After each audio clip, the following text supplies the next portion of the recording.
Hi, guys. Welcome to the Tuesday Night Music Show. There's no topic tonight. We're just going to riff. I was curious, though. Can anybody in this room name a cool song that you think a lot of our viewers may not know that they might want to check out? Sure. What do you got, Damon? This is one of my favorites. It's an older one from the 70s. Funky Nassau. Funky Nassau. Yes. This is, I can't think of who originally made it, but there's a version that came out in the late 80s, early 90s with Erykah Badu and some other people. It was in the Blues Brothers 2 movie. It sounds so familiar. But if you hear the original, you'd be like, okay, Funky Nassau. You would know as soon as you hear it. But yeah, it's a real cool song. Funky Nassau. Mm-hmm. So check that one out. That's one of my favorites. Very cool. I heard one today that I hadn't heard in forever, and I forgot how cool it was. It's almost a remix of Yaz's Don't Go. It's by Two Without Hats, and it's called Try Yaz. It's really fun. It's a lot of fun. I'd forgotten all about it. Like, it was a song that I used to hear at clubs. And I think it's from like 89, but it's really cool. Two Without Hats, Try Yaz. If you guys want to hear it after the show, I'll be happy to play it for you. It's really neat. I remember the group, but I don't recognize that song. That one's cool. That one's really cool. It's and they use either track that other Latin, it's like a Latin house track. Esta Bonita is in there, and then Try Yaz is, of course, like I said, Don't Go. And they put a really cool spin on the cool keyboard riff on that track. I liked it. I was like, ooh, this is cool.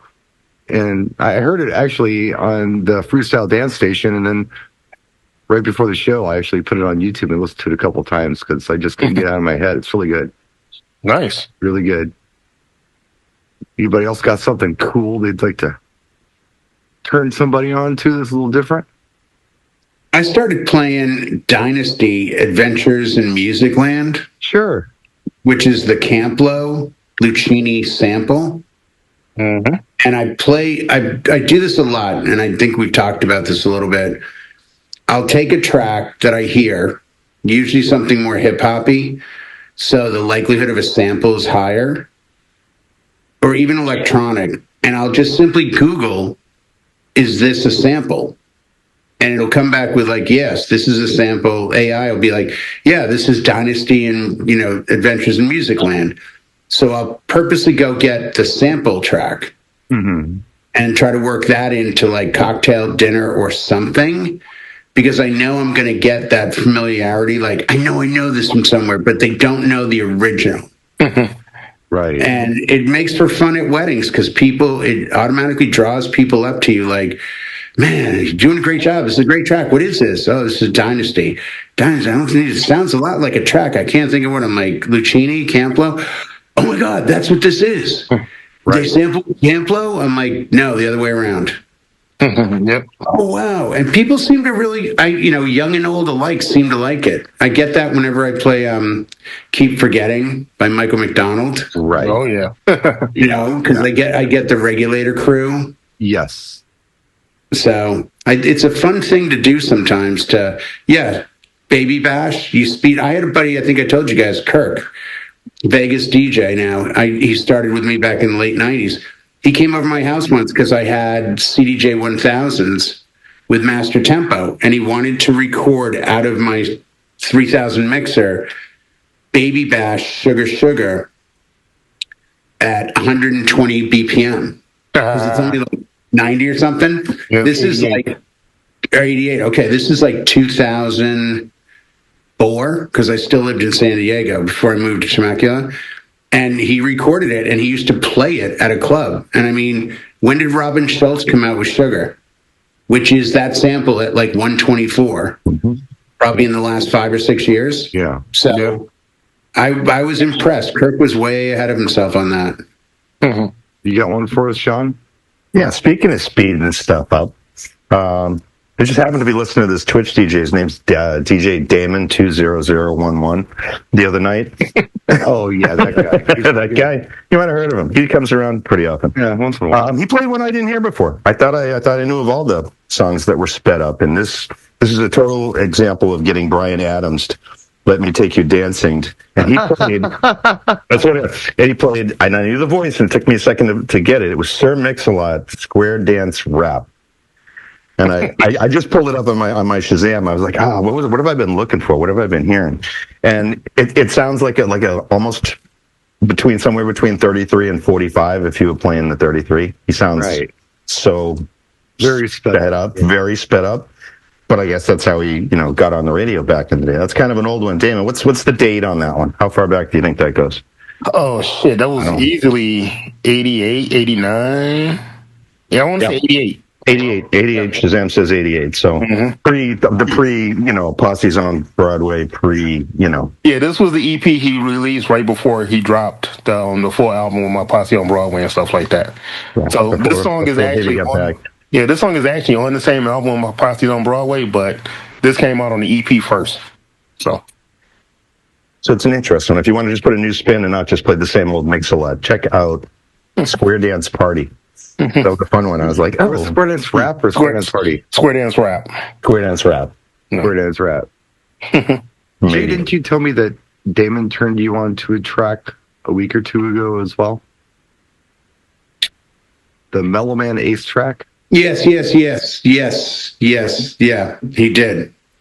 I'm like, damn, what's this? And Welcome to My Groove. Shazam. Yeah, Welcome to My Groove. That was it. Yeah. The Hurley mix. The Hurley mix. Hurley mix. Yeah, if you guys have never heard Mellow Man Ace, Welcome to My Groove, do yourself a favor. They use it's a good track. KG from MFSB, Mother, Father, Sister, Brother. Same people who do The Sound of Philadelphia, the theme song for Soul Train. It's on the Saturday Night Fever soundtrack. That's the sample or loop that Mellow Man Ace uses and raps over. It's a lot of fun. More Chicago house kind of stuff, but a lot of fun. And Jay just mentioned that one a while back. Like, oh, yeah, I haven't heard that one in a while. No, I picked that up from Damon's set, too. Yeah, it's a good one. Yeah, and this Damon guy is, you got some shit. Yeah, you got to sit down and watch him, yeah. You never know what you're going to Have you ever sat down and watched him? You haven't. Well, you not show support there, Damon. I can't wait for you to hear the Try Yaz track. It's so much fun. I think you really like it. It's not very often I'll mention an old house track, and Damon's like, huh? Once in a while I get it. I did that Twitch set last week, that 24-hour thing, and I was telling Chris Cox this. I couldn't get my phone out in time. I don't know what I was in the middle of like a conversation, and I couldn't stop talking to this person from Twitch. It wasn't like I could go, hey, hold on, I'm going to Shazam. And the sample went away, but I swear someone played like a house mix track, like kind of a techno-y one, but it had the sample from the from Wheel of Fortune, not Wheel of Fortune. Price is Right. Yeah, it had the price. So I haven't Googled it. Crystal Waters did one. Come on down. Come on down. Crystal Waters did Come On Down. Yeah. Come on down. Okay, maybe that's it. And it's got that. Yeah, that's Crystal Waters. Come on down. Yeah. Oh, okay. I remember that. Yeah. I'm glad I brought it up here because I freaked out. I was like, I swear they're playing the sample. Yeah, Price is Right. Come on down. I remember that track. Mm-hmm. Wow. Okay. It was like a track from what, like late 90s, early 2000s, wasn't it? Yeah, late 90s, I want to say. Yeah. She's an artist that we all like and know, but damn, if you don't go to every gig, you're going to hear a Crystal Waters sample at some point. I know. It blows my mind how many housey tracks have that. Yeah. Yeah, certainly are. Going through my 45s last week because a potential gig came up. I don't think I'm going to be doing it, but at any rate, I found a 45 and I thought of Jay. I found the 45 of Suicide is Painless. Oh. The only one in existence because everyone knows it's an instrumental. Right, yeah. One version with lyrics, apparently. Yeah. I was so freaked out. I called him. It's a MASH song, if anybody's wondering. I got to ask you something. Can you believe this exists? He's like, yeah, it's called Suicide is Painless. Like Johnny Mandel or something. I don't remember who does it, but it does say MASH on it, Yeah, I think that's his name. But I just thought, okay. He's like, yeah, that's from MASH, the movie. I'm like, Yeah, if you started off watching a sitcom and I did. then you come back and watch the movie and hear the lyrics, you be like, that song is very morbid. It is. It's super morbid. And we're probably going to get like some kind of slap in the wrist from YouTube for even saying the S word. Yeah. Okay, Brian K, what you got? Let's get back on the happier note. Am I working? Yeah, you're good. Yeah, you're good. Can you hear me? Yeah. Okay. No, it's my four-legged baby chewed through my headphone wire. I couldn't hear anything. No, you're before. good. Okay. Finally. Anyway, I usually like I'm amazed when I hear like another song from an artist that I knew growing up, and then I really love the other song better. Yeah. And back in the 80s, group Flock of Seagulls had Iran, and their other big song was called Space Age Love Song. Yes. Yeah, And I remember that. every time I hear that one, I turn it right up. I love the sound of that one. It's a great song. That one came out first. Oh, it did. Oh, that's right. Yeah. That one came out first, and then Iran came out second.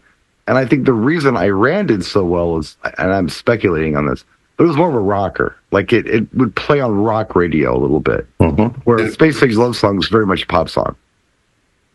Yeah, Iran's more of a rocker. It's got some guitar in it and stuff that is sticking out a little more. But Yeah, great song. I heard an interview with the lead singer. He was talking about it. He said they couldn't play instruments. They just kind of just jammed.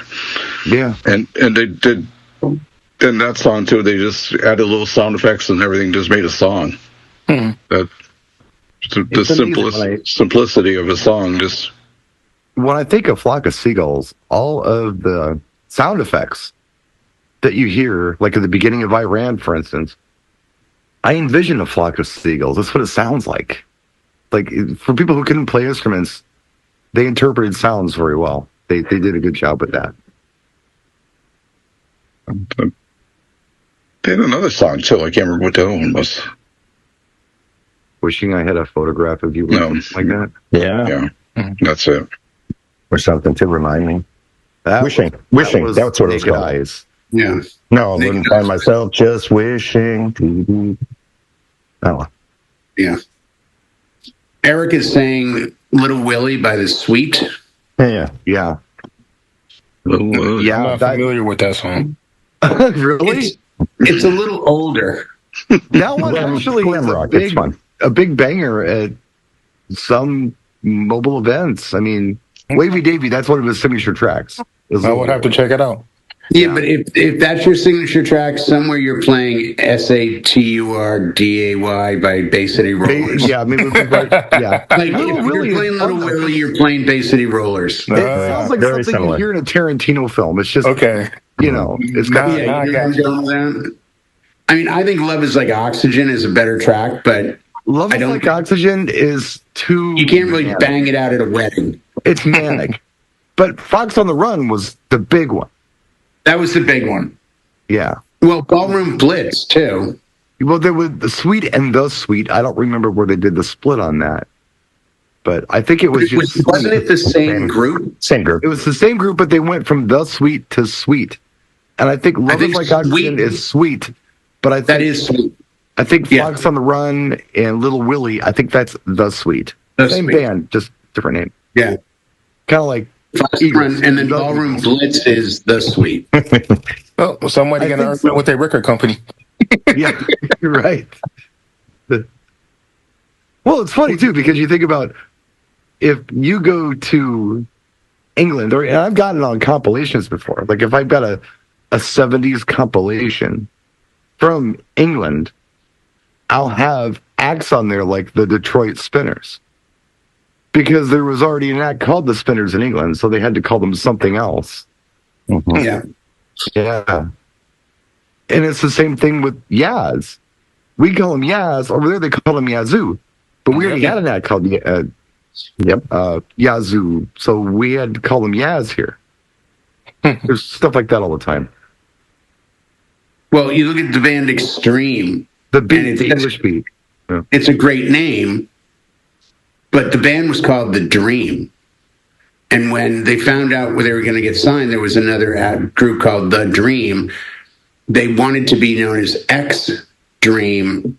And obviously somebody got smart enough to say, hey, instead of EXDREAM, how about we go to Extreme? That's open.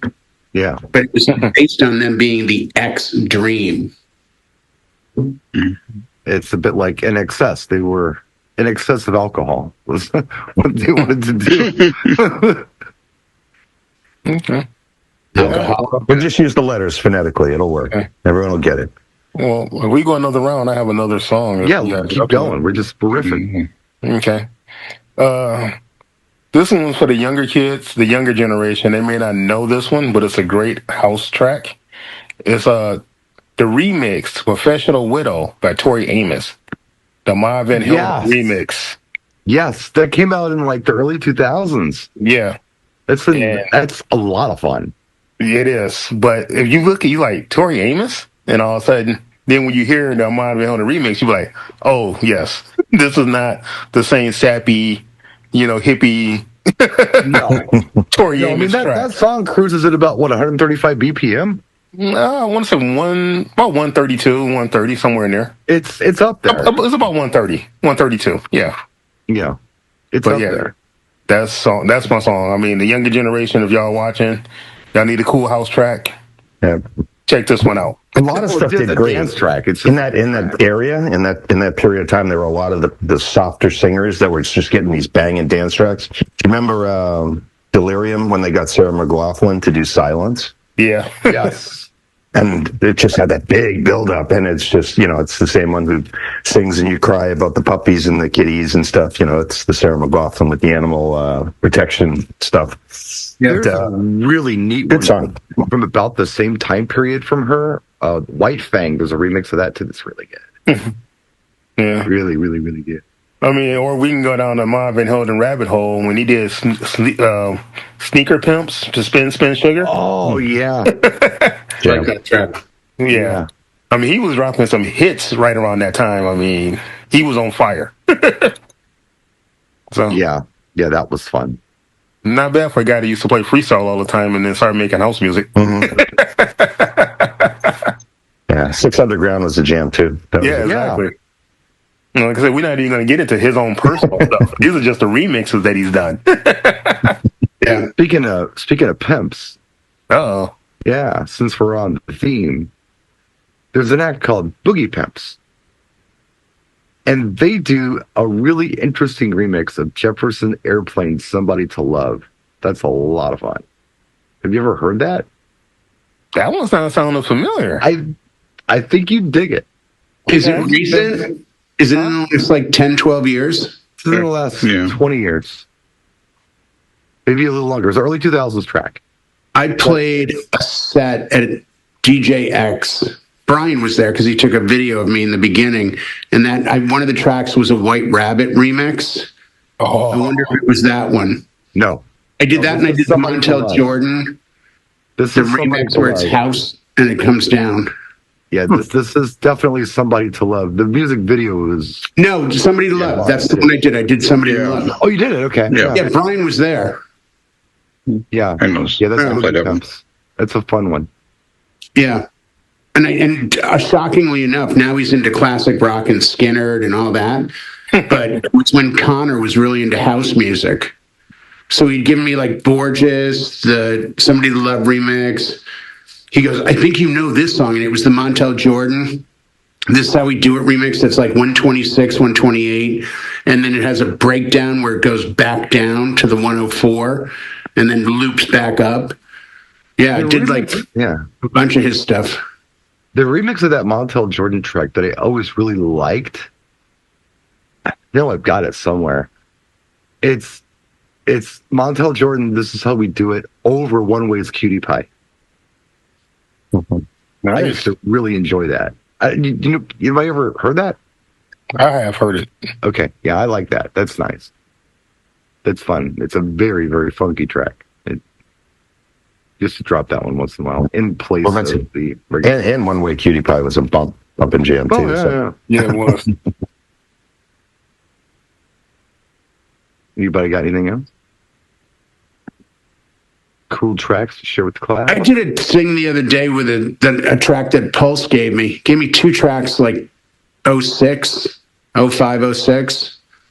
The one that I still will it's instrumental, but it's a house track. It's called Toto by Brazen.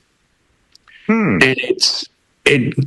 the reason it's called Toto, because you hear it, and after probably about a minute of it, you realize that they're sampling the hook for Africa. And they did it before excuse me, they did it before Africa became another big hit kind of thing. Right, before the resurgence. But it's like I used it to do a speaker test on something the other day, so I needed a track that would be consistent because it doesn't really have any ebb and flow. It's pretty much just a beat going through. There's just that one, and the one that's similar in a way is, I'd have to look up now, like Thai food sweat. I'll have to look it up and do it at another time. But I got it from A-Track. He used it at a gig, and he put it on the 2001 track list. It's called Sweaty Thai Food. Oh, is the track. It's an instrumental house track, but it's very like grammatic style where it's like just like this. There's no breaks. There's no nothing. So it's kind of a right. Yeah, you're blending in and out of it because there is no mix out. Those are actually kind of fun. I don't know if people know that. We may want to just give the audience that as a mention. There's a site called 1001 Track Lists. And artists in Europe especially have to put their music at like a festival. There's someone on stage that you have to give the list of what you played because of the way they pay artists over there. Mm-hmm. So what a lot of DJs will do is they have their management report to the website. Oh, A-Track, and A-Track is notorious for this. He reports every track he does in a public performance. So you can look up and say, oh, what did A-Track play when he did the Guitar Center thing? Here's his set. Because he wants people to find artists that he's playing. Right. Mm-hmm. Because a lot of them are on his own label. So it works to his advantage. But it's a way of getting music out. But it's a free website. So if you're curious, like, what's Tiesto doing when he plays Vegas? If he's reporting it, it's there. Watching those music reactions like I do on YouTube, I really enjoy those. It's amazing to me, absolutely amazing to me, how many people didn't know that some songs were like samples. And they didn't realize that it wasn't original material. Like, there are people out there who really thought Mariah Carey came up with the groove for Fantasy. They really believe this. I don't think they're trained that way. Like you might be because of your love of music and your experience and exposure. Well, I know when songs came out, I go, oh, that's a sample from that's the thing. Years ago. Like, my kids will hear a sample in 10 years when someone takes, what does the Fox say hook and puts it into a new song, or right. Some little Wheezy Pump, fill-in name, Lil artist gets sampled. I don't think it's going to be prevalent because I think AI is going to skip that generation of sampling. Well, I understand there's deep dive. I understand that. There are songs that are not necessarily mainstream hits that, not everybody's going to know them. It happens to us all the time. It's like, that's a sample. But then there are the songs that were huge. Like, they were big, major songs. Sometimes twice. Yeah. When the Big Energy from Lotto came out, everyone's like, oh, that's the Mariah Carey sample. Like, oh, no. Go back. It's more. Like, it goes back further than that. It's this third time around for some of us. I mean, I get it if you don't know the sample for next episode. I get that. But, that one's a little odd to me. What do you think is the biggest known sample track that people do not know is a sample? That's a good question. Damon, what do you got on that? Ooh, I got to think about this one for a second. Would it be like Funky Drummer or something like that? Yeah. Well, that's the sample. Yeah. The drum hook, the amen break or whatever. That's been used a lot. Like, I was shocked to find out that Billy Squire has a track on his first album Big called Beat. Big Beat. Yes. That's been sampled as much as Funky Drummers. Sure. You Oh, know why? he has mail money on that. That's You know his. why? Oh, I'm sure the checks keep coming. It's, Oh, and it's this straightforward drum beat. Do you know why it got sampled so much? Well, it's a hip hop sample, but other than that, It was on a break record. It was on Ultimate Breaks and Beats. That's Yeah. why it got sampled so much. oh, okay. Yeah, because they have like 10 of those? I stopped at 6. So Right. Well, I mean, there was some weird ones on there. Like there was a track on there by the Galactic Star Band. It was called Space Dust. It's like, what the hell is this? It was some like wannabe Kraftwerk kind of electronic music from the 70s kind of thing. It's the intro to It Takes Two, Rob Bass and DJ Z Rock. They used it because it was on that Ultimate Breaks and Beats. There's all kinds of stuff like that. Where it's like, no one would have used it, but hey, here it is. Let's do this one. Because back then you had to have the record to, Yeah. But I bought the Billy Squier record, not the Ultimate Collection. And then when I heard it on Run DMC live at the Funhouse, I'm like, oh, no, they didn't. They're using Billy Squier's. They're using his Big Beat on this. Yeah. And that's I what guess they he's had. done really well with it. Like it's a well-regarded. Another one. But it's hard to figure because it's generational. Like I remember when Men in Black came out, and Will was very nice to just take Patricia Russian's vocals off and then take the song and just put his rap over. I mean, there's no that's about as let's record over an instrumental as it gets. Yeah. Yeah. I mean, the first mashup style I heard was Riders on the Tide or something. Rapture Riders. Rapture Riders. Rapture Riders. Yeah. Yeah. Yeah, Eric, I was getting ready to say some Parliament because they've been sampled a ton. Parliament, Funky, P-Funk, whatever you want to call them. Right. But they've been sampled a ton. Yeah. But I'm just curious if we can come up collectively with what song is the most successful track that is more than samples. I might go with Lynn Collins' Think About It. Because that Woo is in a lot of stuff. Right, but I'm saying the other way. What's the byproduct? Meaning, like, we'll use Will Smith as an example.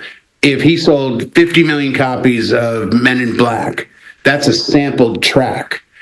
I'm curious, just out of curiosity, what huge hit is out there today that stands way up in hits that people would never know was a sampled track? Okay. So it's reverse of what you're saying, Brian. You're saying here's the samples; these are huge. How about I'm saying, okay? what did they end up?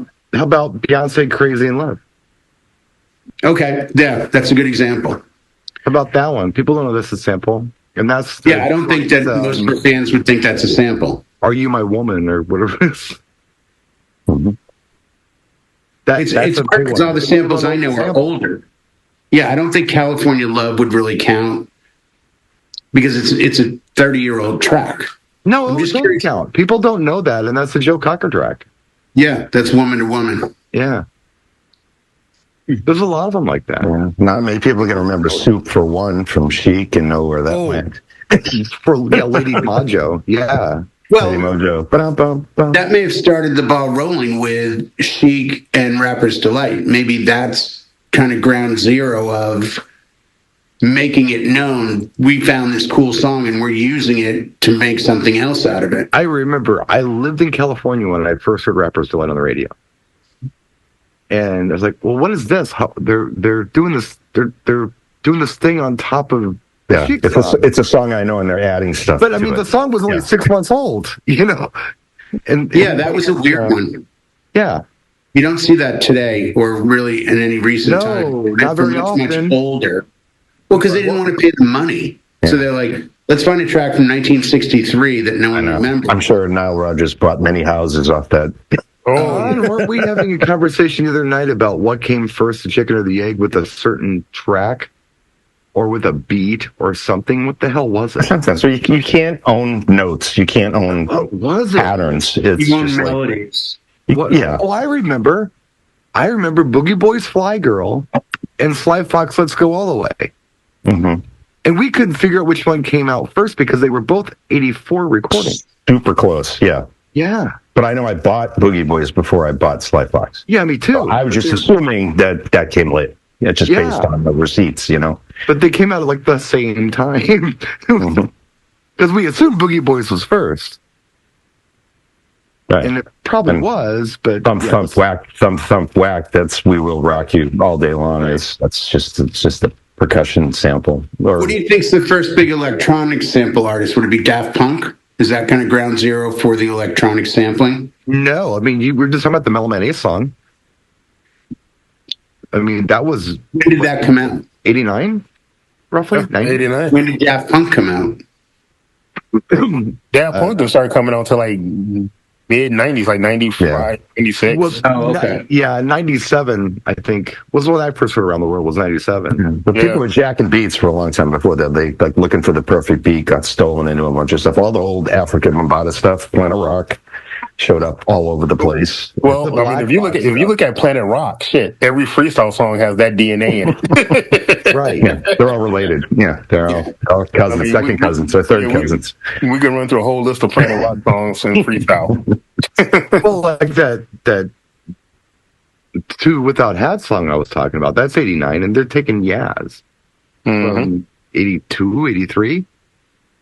So, I mean, it's been happening for a long time. That song was way ahead of its time, though, because really didn't launch a second time until Tango and Cash came out, and that was the same in America. Dan Blade, and it's like, what is this tune? How did I miss this? Yaz who? Interesting, because when I first started doing YouTube and I first started going over to England, I would talk about Yaz's situation, and people would look at me like I had four heads, because that wasn't really a hit there, but Don't Go was, and it was the opposite here, where Situation was the banger. And then Don't Go came later. And I attribute Tango and Cash to that too, because I've never heard it. It's kind of foobar. Doesn't sound like a Timu Yaz song. What the hell is this? It is a Yaz song. I'll be doing it. It is the Yaz song. Yeah. Situation for those that are Googling it at home is just move out. Just move out. Bump, bump. A lot of synth and yeah. But that was from was it Upstairs at Eric's? Not our. Yeah, it was Upstairs at Eric's. It was on that album. I had to get into a Vince Clarke breakdown with someone one night who obviously knew everything about Vince Clarke and needed to give me the genius that he is, from Depeche Mode to Yaz to Communards to just going through Erasure, Communards, same thing. I mean, one's Jimmy Somerville, I know, who I think's a better singer. But yeah, it was like literally like he did this, he did that. I'm like, all right, dude, you're a little too obsessed. I don't know what else. And then you went off on your Joe Bonamassa. I didn't do Joe Bonamassa that night. Paid him back. I don't drink. Well, Brian Cave must have a ton of Yaz videos. What else hit besides Situation and Don't Go? That's the only two I have. Only you. That's the only ones I got. Only you. The ballad. Only You. It's called Only You, right? What was their solo album? Resurrection? What's that? Play it out. What was her solo album? I got by her solo album. Was it Resurrection?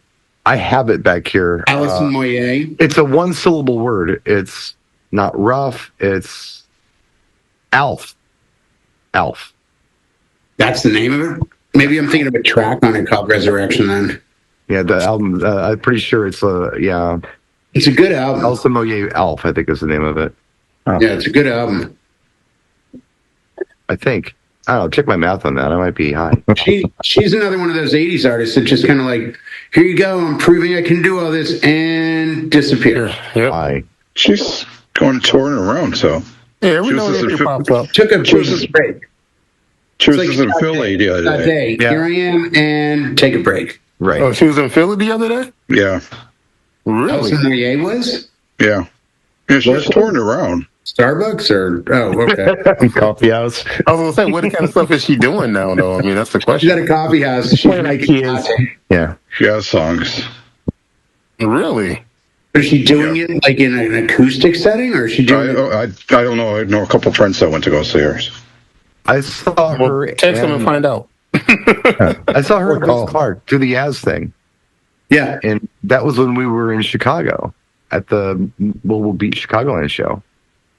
It was during She that time. played then? Yes. Oh, you know what? You went with Rob, didn't you? Yeah. I remember you guys telling us that over at Illuminati's Yeah. or wherever we were. But I remember you Yeah, we talking about rode you down guys one night and wanted went to go see see her. Yaz. Yeah. Yeah. That's right. Now I remember. God, well, that's 17 years ago. Yeah. Whatever it was. Seems like yesterday, but Long time ago. yeah.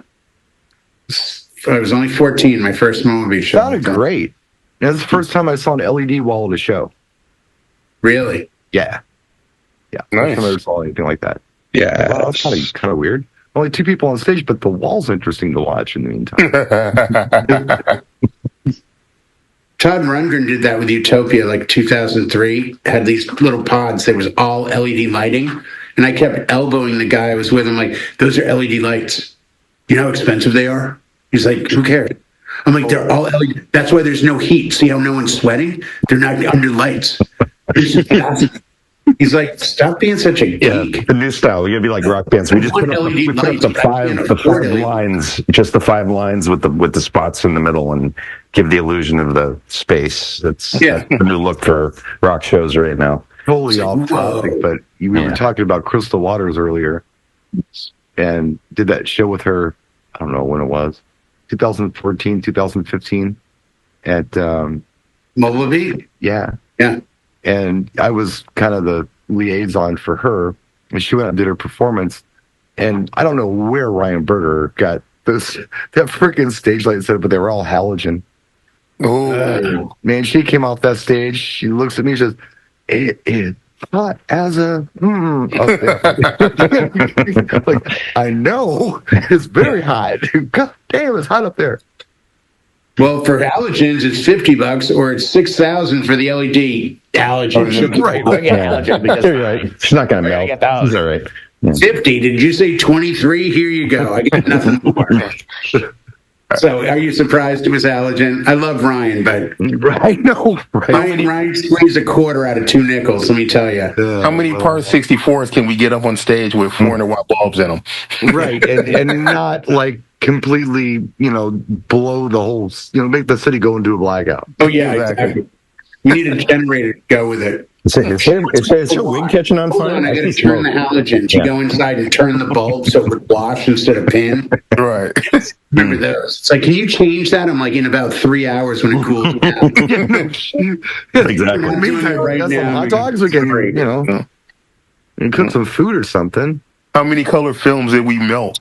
Oh yeah. Oh, the gels, the stupid little gel shells. Yep. I'll share something with you. There was somebody who posted a picture recently. Somebody who'd been a DJ for 54 years. They're retiring here in Wisconsin, and they were showing their system that they were selling. And they had a trailer and all this other stuff. Oh, please bring up the pictures. Please bring up You want to see? Give me just a second. I'll pull I it. get the feeling we're going to see styrofoam with just the white actual like light bulb setups that are coming out. Right. Hold on. The sign in front of Riviera. I'm setting this up for you. Damon, you're gonna love this. It's got 54 years. He's going to have the traffic light effect. That's going to be like the red, green, yellow, because the bulbs came in colors, and the red that always wash out. But PV, okay, quad 15s, all right. Look at those lights. Oh my God, man! Can you imagine? It's like a Queen concert from '74. Yeah, seriously, exactly. That whole rig that drops down and goes up. I grabbed this because, again, off topic, but I'm thinking, how interesting is it that this guy has, and I think I counted 24 par 56 lights shining in an audience, and it's not blinding anybody. 8, 12. Yeah. Well, it's on a dim, right? It's probably it's like 25-watt bulbs in them or something. I say 28 lights. He's probably got a chase pattern and a dimmer. Yeah. Well, they're all on right there, which means the guy's running through several different circuit breakers. Oh, hell yeah. But it's just interesting to look at the speakers. Those are amp driven. Those are PVs. He's got to have a stack of amps back there, too. It's interesting. Yeah, he did. I didn't take a still of those. I'm just thinking to myself, you could do this type of thing back then, and it didn't blind your audience because it was a warm white and it wasn't really that bright. Or if you do it with LEDs on, the color temperature alone burns your eyeballs out. Yeah, but, yeah, 100%. I'm more impressed the guy's been a DJ for 50. So let's say he started at 10. He's 64. He probably started in his teens. So let's say he's in his early 70s. Yeah. He's pumping those speaker cabinets up. Mom probably trained him. Right, from the cradle to the stage. Yeah. Seriously. And it's like, how many people at this event? 14. Okay. I'm going to use both cabs on each side. I don't want to have a problem. Let me fire up these Crown 3400s. Yeah, it takes a minute for the tunes to warm up. No, let's do it right. He has those old school PV cabinets, so he's running the matching PV amp CS 800s to CS 1000s. That weighs 79 pounds on a good day. Exactly. Of the rack, but the rack is huge. Was a 5 foot tall rack. The rack's throwing some heat too. Yeah. Those amps were 6 spaces each. I mean, it was a 6-space amp. You know, I had a Precedent AB 900. Yes. 450 aside, and it had to weigh, I swear it weighed 80 pounds. Yeah, I remember that rolling rack, and I left it there. I'm like, you're never coming out again. There was a DJ who shared it in like a Wisconsin DJ Facebook group. And he's like, this is incredible. This is crazy. This guy DJ'd my mom's wedding. You see? So it's like, this guy's been around forever. Up north somewhere, like far away from me. Never heard of the guy, but yeah, I thought it was a neat rig. That was a real neat rig. You think there's anything, and we've had this talk offline, but, you know, there's obviously a big resurgence in vinyl because vinyl is new to the new generation. So turntables have come back pretty strong in the last few years. Their sales are up for CDs. I don't know that you'll see that translate to mobile DJs, but I've made this comment before, and I kind of stand by it. If I showed up at my next event with 2 or 3 Vertigos on stands and had them linked and could control them a little with DMX, I think it would go over well because it's a lighting effect that anyone under 25 or 30 doesn't know. Mm-hmm. You could claim it's brand new because it's a throw, like the helicopters.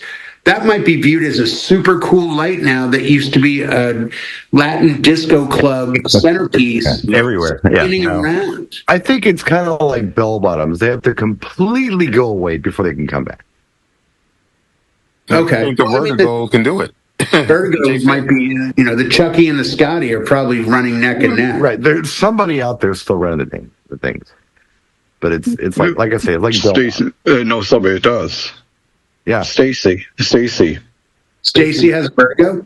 No, he has something he shines on. He has them on the floor all the time. Oh, no. I think he runs a Revo 3 or 4. Yeah, both of them. That Revo 3 was the greatest light ever. I used that. I rocked that thing till Big Boy Dark over here with the black and white Nawan, you know, Nietzsche thing going on suddenly does video. You ever gone in front of your table to look at your light show? Does it look like a train? I'm like, not mine, dude. Mine's all over the ceiling. It looks great. I walk in front of my setup. I snap a photo. Friggin' train coming out from underneath my table. Just thicker tablecloths, man. Thicker tablecloths. Like, what the heck? At the beginning of Moscow Disco.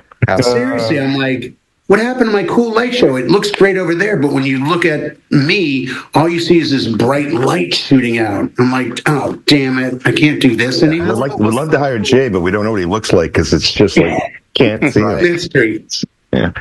Sounded great, but couldn't look just a little too blinding. Change the angle. Just put a little wedge under it. Just change the angle a little bit. No, I did. I used a song about it. No, I tried. It was after going to one of Jay's gigs, we can pin that song Blinding Lights. Blinded by the Light? Yeah. Oh, yeah, Man, yeah. It's my opening track. Yeah. Or Springsteen or somebody. Yeah.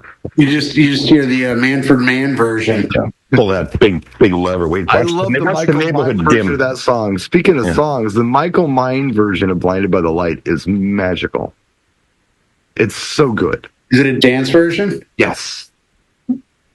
Yeah, Michael Mind, Blinded by the Light. It is so good. And it was one of those tracks that I'd forgotten all about. And then maybe 2 years ago, it's like, ooh, that. And I grabbed it and I played it on New Year's and it went over really well. It was fun. So Michael Mind, Blinded by the Light. It's a neat song. If you've never heard it, check it out. It's fun. You've heard that one, Damon. Can everyone give one song that you think is unremixable? That no one would accept the remix. It's not worth it. It's too established as a huge song, and you can't remix it. If I have to go first, I'm going to say I Won't Hold You Back by Toto. I mean, beautiful song. Sanchez did that.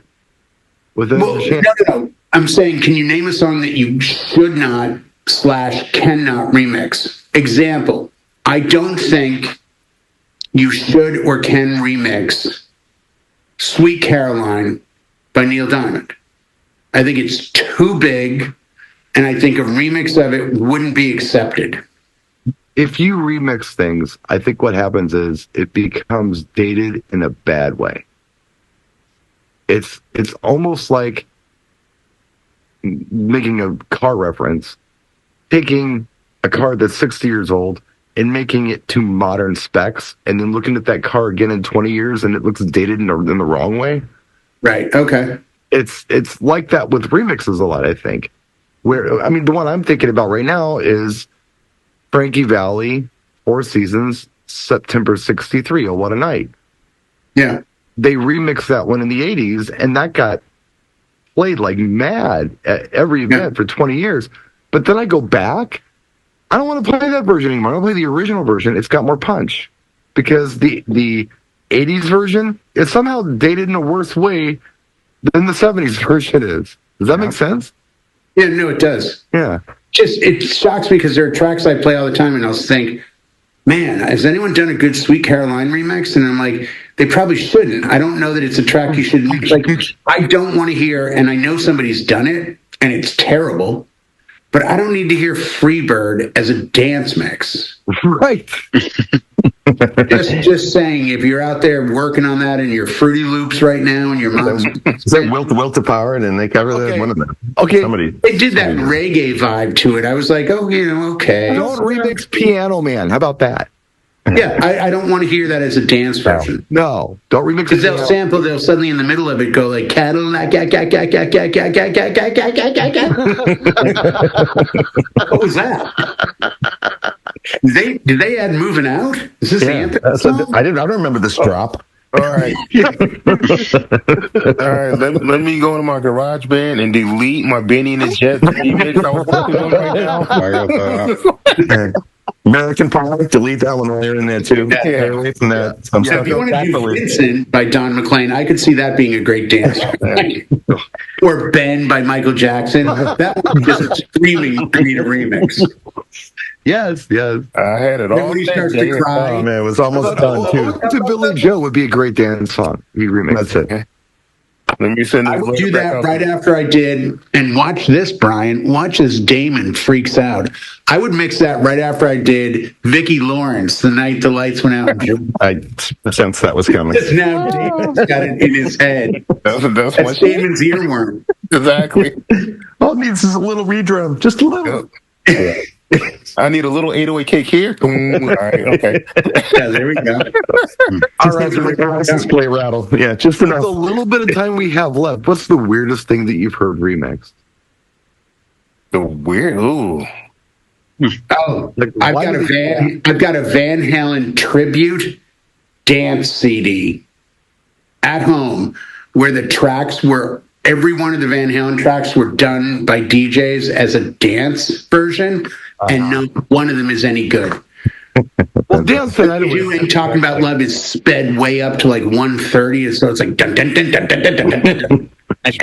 I'm like, this is right to do that. Yeah, I don't remember. No, they're not even samples. It's like they took the tracks and just were like, watch, we're this is from like probably 98, 99. And someone had the genius idea to go, look, we can dance to this. No, you can't. Yeah. That's steer clear. I've had a few of those, and you're just like, oh, no. This is what I think I've ever heard remixed. Like, why would anybody remix this? And I actually liked it, was the scary part. And it wasn't really, it was sampled and remade. And that would be the KMC Crew, The Devil Came Up to Michigan. Yes. It was a remake of Devil Went Down to Georgia, Charlie Daniels Band. into a hip hop track. It's, I don't know why, but I like it. I shouldn't like it, but I do like it. But it was the weirdest one I can think of. That's pretty weird. It was a pretty decent sized hit up here. So Well, of course it was. It came up to Michigan. Going to Michigan. It came up to Milwaukee. It'd have been a banger here too. Yeah, I think sometimes people just are like in there. It's like Wookie. I really like his stuff. Yeah. And he kind of impresses me with the fact that he takes tracks that I'm like, you can't take, oh, this sounds really good. Okay. Susie Quattro is like, they interviewed her and brought it up. She's like, yeah, I'm getting all these hits on social media. And I'm like, what's going on? And there's a DJ that redid, Tumbling In. And I'm Tumbling In, yeah. Oh, this is great. Quattro, yeah. Like, she's all excited about it. She's getting like another resurgence. Wookie did Stumbling In. I didn't know he did that. Yeah. That's probably one of his hits. Beats I can't release or something. He knows it's just like, it's not going anywhere. But it's not going anywhere. He likes playing around with it. He puts them out on like Bandcamp or okay, or somewhere. SoundCloud and stuff like that. Well, that's a great the song. Sunshine track that got overplayed last year. Oh, I love that track. It's a great track, but it got really overplayed because everyone. We went to DJX after it came out, and literally I heard it like 13 times. What was the other one that he did? He did Edge of 17, but there was another one he did. He did Sunshine, which was My Girl. My Girl. Yeah, that's Sunshine. That's what we're talking about. Banging, but it gets way overplayed. That's the problem. There was another one he did, and it was a female vocalist. The hell was it? Was it the Susie Quattro one? No. Oh, I remember Cheryl Lynn, To Be Real. He did that one too. And that was I had To Be Real that I got on Beatport, like, God, it's got to be 15, 16 years ago. And I can't, it's like 8 minutes long. It's a really good remix of that track. I'll find out who the artist was that did it. Yeah, Wookie did it like a couple years ago. It was really good. That's short enough that you can't go drop 8-minute songs unless you're... No. But it's a house track, so you're going to cut it here, there, and everywhere. But it's like really good. When I did the hotel in San Diego for like Pride and New Year's Eve, I played that a lot, and it went over really well. But it's almost a dub version because there's minimal vocal. Yeah, nice. Same with this. Okay. Yeah, but I like the track a lot. Okay. No, it's a great track. I've played it. Okay. I got a fun show. I'm sorry. No, I got a song that hasn't been playing a lot, especially in Cocktail Hour, but it's a remix, and that was Beautiful People. If the 60s was the 90s, the Jimi Hendrix compilation. Really? Yeah. Huh. I've been playing that a lot lately, yeah. There's a newer one of a track called Beautiful People was it Guetta or Garrix? One of them had a track, Beautiful People. Well, I don't know. Chris Brown did it with Guetta, I think. Yeah, with Guetta, yeah. Oh, no, is that the one with the Cascade remix? The Move For Me it's Beautiful. It's Chris Brown. Yeah, but no. Got one, it's a Cascade Move For Me remix with Chris Brown doing the vocal. But no, this one they sampled Jimi Hendrix, and it's a real mellow track, right around like probably 85 to 90 BPM, and it's just... Oh, no, mine's only 126. No, this one it's a beautiful sample remake, and for Cocktail, oh my God, that's perfect. What's the Hendrix track? Like Wind Cries Mary or something? No. I don't care. Oh my God, I'll play it after the show, because I can't think of the song right now. I got it pulled up, so I can't wait to watch the show in 3 weeks to see all these songs we talked about that no one wrote down. I'm gonna play the Two of the Hell Hat song for you guys. Yeah, I got a couple already pulled up, ready to go. So. Anything else I've shouted out that you're curious about? Let me know, and I'll put it on. Or put it into the comments. Yeah, it's still live. So yeah, or put yours in there. Well, thanks, guys. I think it was a fun show. Kind of off the hat. Good times. Yeah. Bill said nothing, and he didn't fall asleep, and that's interesting. Bill came in late, so. Yeah. We gotta do our thank you notes before we get out of here. So yeah, we do have to do that. DJ Event Planner is sponsor for the show. Thank you, DJ Event Planner, for being the sponsor of our show. If you'd like to learn more about them, take a look at the description on YouTube. And there's a link you can click on it and learn all about DJ Event Planner